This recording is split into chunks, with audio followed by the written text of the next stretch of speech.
Quit doing this behind closed doors and come out and debate this in the public forum, you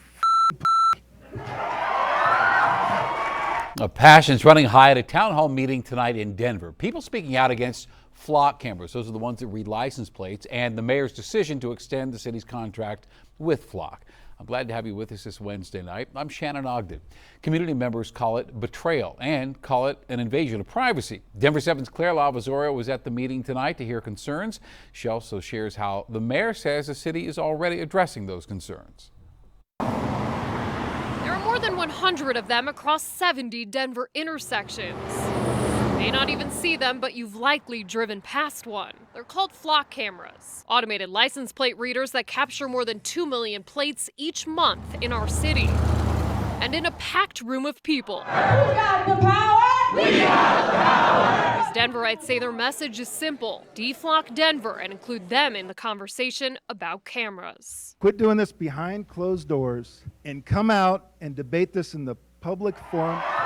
Several registered neighborhood associations took a stand against the cameras, including John McKinney of the East Colfax neighborhood. Why was it important for you to be here today? I'm here to represent my community. McKinney says these cameras need to be turned off and bagged immediately. There's always a risk when that data's out there, and we really shouldn't be creating it. This meeting comes the same day Mayor Mike Johnston extended a contract with Flock, telling the city there are new privacy protections in place. So only a Denver police officer in Denver can access Denver. No federal employee of any sort will have access to Denver's data. We're learning law enforcement agencies in Colorado will be allowed to access the information if they sign a contract, promising to not share the data with federal agencies. Any violations will come with a $100,000 fine, but McKinney doesn't trust that protection. It's very weak regulation. Mayor Johnston telling Denver 7 he recognizes he can't please everyone, but says Flock is driving down auto theft and solving murders. For folks who ideologically are never going to believe in any use of a camera system in the country, we won't find common ground on that idea. City council members who spoke at the meeting say they weren't involved in the mayor's decision. Councilwoman Chantel Lewis calling the mayor out publicly. And I want to say that it's important for you all to be able to identify the kings and the castles and the cities in which you all live. And I think the mayor is one of those. A heated conversation about cameras across the city that will likely continue in the months ahead. In Denver, Claire LaVazorio, Denver 7. And also opposed to those flock cameras, some city council members and the American Civil Liberties Union. Denver 7 Investigates spoke with the public policy director for Colorado's ACLU chapter, Anaya Robinson.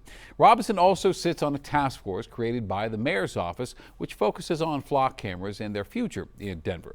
And Robinson says the task force was not made aware of any negotiations to extend the contract with Flock.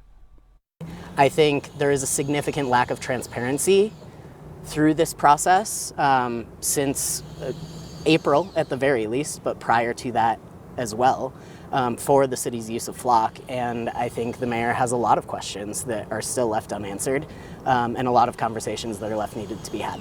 Denver 7 Chief Investigative Reporter Tony Kovaleski brought those concerns to the mayor, and you can watch that interview right now on Denver7.com. And digging deeper here, Denver 7 also talked with a law professor from the University of Denver to get some more perspective on this. And he says it would be difficult to know if other agencies abided by this contract. We're going to put in pretty large penalties if they fail.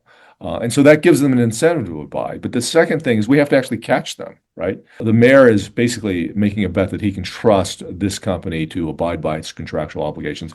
I suspect that the citizens that are very upset about this saying, no, I don't want to place that bet. I don't have that trust in this company. Professor Bernard Chow there doesn't expect any lawsuits to come out of this, but does expect to see more town halls.